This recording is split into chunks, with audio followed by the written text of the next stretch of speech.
Scientific studies have shown that the deepest, most impactful memory that you can create in somebody comes from a face-to-face meeting. That's right. When you have a face-to-face meeting with somebody, it will really, really last. So how many meetings can you have in a day? There's one way to do face-to-face meetings with people that's even more powerful, and that is face-to-faces. What do I mean?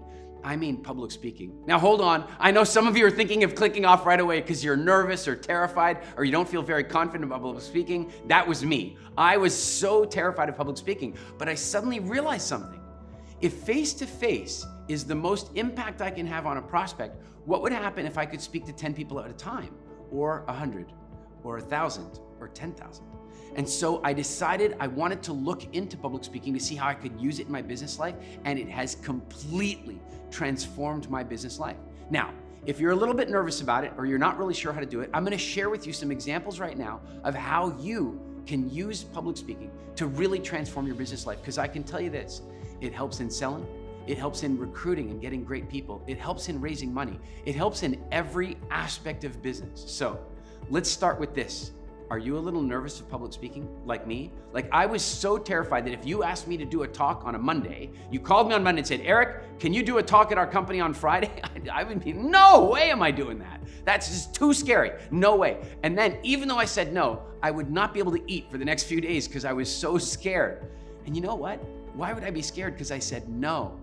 Well, I realized later it's because maybe I was afraid I might change my mind, because on some level I knew that overcoming this could help me so very much. So I want to share with you one of the things you can do right now to feel a little bit more comfortable about speaking when there's 2 or 3 people or 10 or 20 people, just in case you have a bit of nerves about that.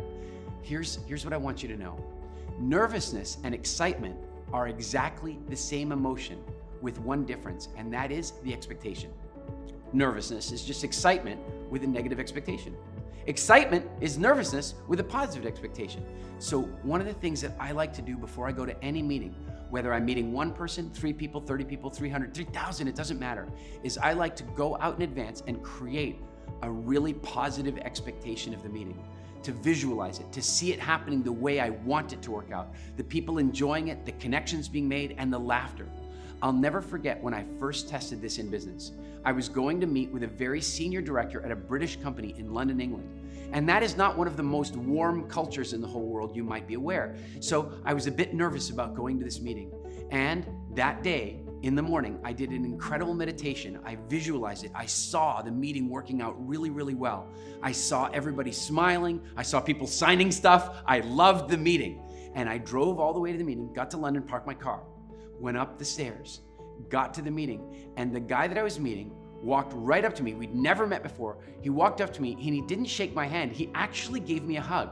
This is a director of a publicly listed company in London, England.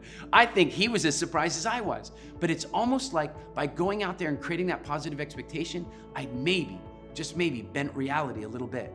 And you can do the same thing whether it's 1 person or 1,000 people. One more thing about this. Very often when people are asked to do a presentation, they stop breathing. You think it's like this. Could you do a little presentation for these people? Then they just stop. No wonder they're nervous. Everybody gets nervous when they're not breathing. And so if you take a few minutes and do some deep breathing exercises, you will calm yourself down, oxygenate your system, and really spark your brain so that you feel the very best way you can. Last thing I want to share with you about this. I very often hear from people that they like the way I tell stories. How do you tell stories so well? Well, before we even talk about how, we have to talk about why. And that is, if you want to be remembered, you have to evoke emotion. Emotion is the glue that causes memories to stick. If you have an event with no emotion, you don't remember it. And so one of the very best ways to help people feel is to tell an effective story that gives them an experience and helps them feel. Then they will remember. And so how do you do that? Well, you make the decision that you're not just giving them the facts, that you're taking them on a journey. You use your voice, you use your facial expressions, and really tell the story with a sense of emotion. And you feel it yourself. If you feel the emotion, then they will feel the emotion. And then they will remember you, and they will remember the story.